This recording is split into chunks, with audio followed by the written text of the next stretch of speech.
আসসালামু আলাইকুম ওয়া রাহমাতুল্লাহি ওয়া বারাকাতুহু। প্রিয় দিনী ভাই ও বোনেরা, আমাদের ধারাবাহিক লেকচার সিরিজের আজ নবম পর্ব। বিগত লেকচারগুলোতে আমরা সুদ বা রিবার ধর্মীয়, অর্থনৈতিক, সামাজিক, নৈতিক ও আধ্যাত্মিক ক্ষতি সম্পর্কে বিস্তারিত জেনেছি। এখন আমাদের সামনে একটি গুরুত্বপূর্ণ প্রশ্ন এসে দাঁড়ায়।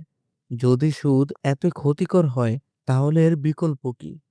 ইসলামী শরিয়া কেবল কোনো কিছুকে হারাম করেই ক্ষান্ত হয় না, বরং এর একটি সুন্দর ও কার্যকর বিকল্পও পেশ করে। আজকের এই লেকচারে আমরা সেই সুদমুক্ত বিকল্পগুলো নিয়ে বিস্তারিত আলোচনা করব ইনশাআল্লাহ, যা ইসলামী অর্থব্যবস্থার মূল ভিত্তি। সুদ ভিত্তিক ব্যবস্থার মূল দর্শন হলো লাভ নিশ্চিত, ঝুঁকি নেই।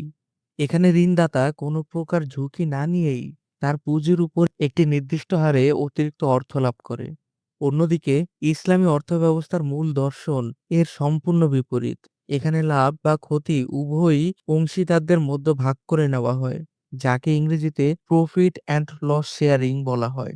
এই নীতিতে পুঁজি খাটিয়ে যে লাভ হয় তার একটি অংশ পুঁজির মালিককে দেওয়া হয় এবং বাকি অংশ সেই শ্রমিক বা উদ্যোক্তার যিনি মেধা ও শ্রম দিয়েছেন। আর যদি কোনো কারণে ব্যবসার লোকসানে পড়ে, তাহলে পুঁজির মালিকের ক্ষতি হয় তার মূলধন, আর শ্রমিকের ক্ষতি হয় তার শ্রম ও সময়। এই ব্যবস্থায় কেউ অলসভাবে লাভ ভোগ করতে পারে না, বরং সবাইকে শ্রম ও ঝুঁকির অংশীদার হতে হয়। এটি হলো সুদের বিপরীতে হালাল উপার্জনের মূলনীতি। ইসলামী অর্থব্যবস্থায় সুদের বিকল্প হিসেবে বেশ কিছু পদ্ধতি রয়েছে। এগুলোকে সাধারণত দুটি প্রধান ভাগে ভাগ করা যায়, যেমন অংশীদারিত্ব ভিত্তিক এবং বিনিময় ভিত্তিক। এই পদ্ধতিতে লাভ ও ক্ষতির ঝুঁকি উভয়ই বহন করে, যা ন্যায় ও সমতার নীতির উপর প্রতিষ্ঠিত। যেমন মুদারাবা, এটি এক প্রকার অংশীদারি ব্যবসা, যেখানে এক পক্ষ পুঁজি সরবরাহ করে এবং অন্য পক্ষ মেধা ও শ্রম দেয়। অর্জিত লাভ পূর্ণ নির্ধারিত হারে বন্টন করা হয়। এই চুক্তির সবচেয়ে গুরুত্বপূর্ণ দিক হলো, যদি ব্যবসা লোকসানে পড়ে তবে পুঁজির মালিক তার মূলধন হারায়, কিন্তু শ্রমিকের কোনো আর্থিক ক্ষতি হয় না। তার ক্ষতি হয় কেবল শ্রম ও সময়। উদাহরণস্বরূপ বলা যায়, আপনি একজন দক্ষ উদ্যোক্তাকে আপনার ১০ লক্ষ টাকা দিলেন একটি ব্যবসা শুরু করার জন্য। চুক্তি হলো, লাভের ৮০% আপনার এবং ২০% উদ্যোক্তার। যদি ব্যবসা সফল হয়, আপনারা সেই অনুপাতে লাভ ভাগ করে নেবেন।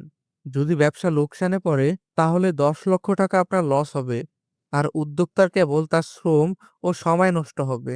এখানে কোনো সুদ নেই, কারণ লাভের নিশ্চয়তা নেই। তারপর রয়েছে মুশারাকা।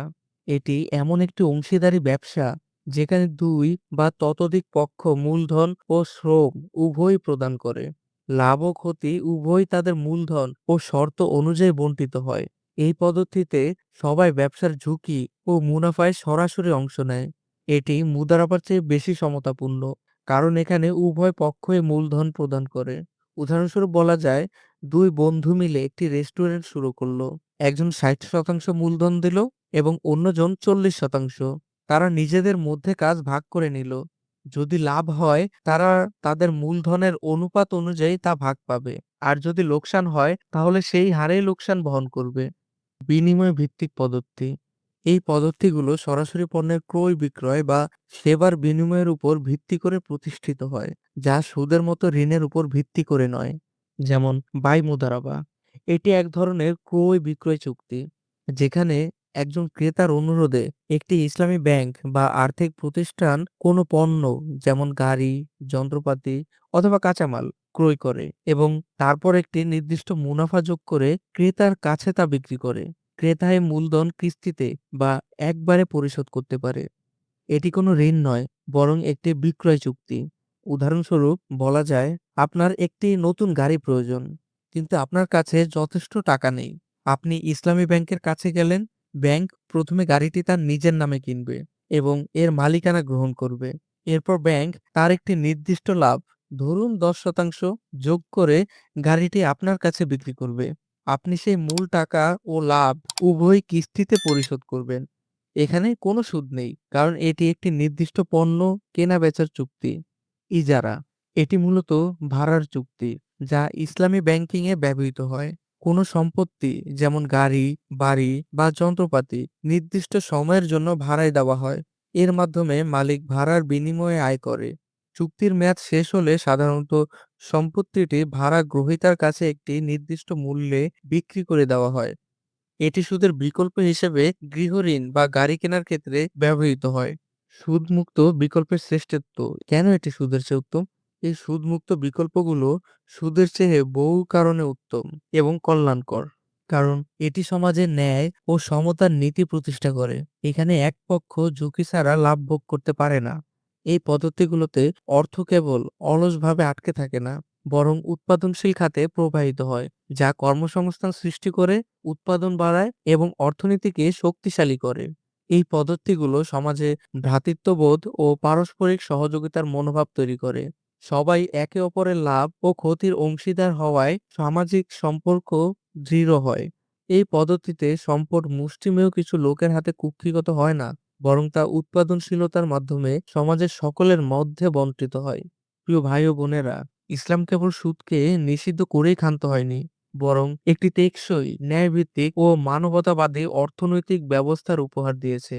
এই ব্যবস্থায় সম্পদ কেবল একটি নির্দিষ্ট মানুষের হাতে আটকে থাকে না, বরং তা উৎপাদনশীলতা ও কর্মসংস্থানের মাধ্যমে সমাজের সকলের জন্য কল্যাণ বয়ে আনে। আসুন আমরা ইসলামী অর্থব্যবস্থা সম্পর্কে আরো জ্ঞান অর্জন করি এবং আমাদের জীবনে এর বাস্তবায়ন করার চেষ্টা করি।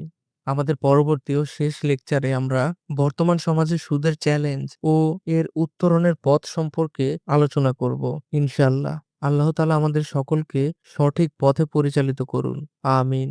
আপনি যদি রিবা বা সুদ নিয়ে বিডি লেকচারার চ্যানেলের অন্যান্য ভিডিওগুলো না দেখে থাকেন, তাহলে এই ভিডিওগুলো দেখার অনুরোধ রইল। বিডি লেকচারার চ্যানেলে আপনি নতুন হয়ে থাকলে অনুরোধ করব চ্যানেলটি সাবস্ক্রাইব করবেন এবং আমাদের ভিডিওগুলো সবার আগে পেতে চাইলে বেল আইকনটিতে ক্লিক করে রাখুন। ধন্যবাদ।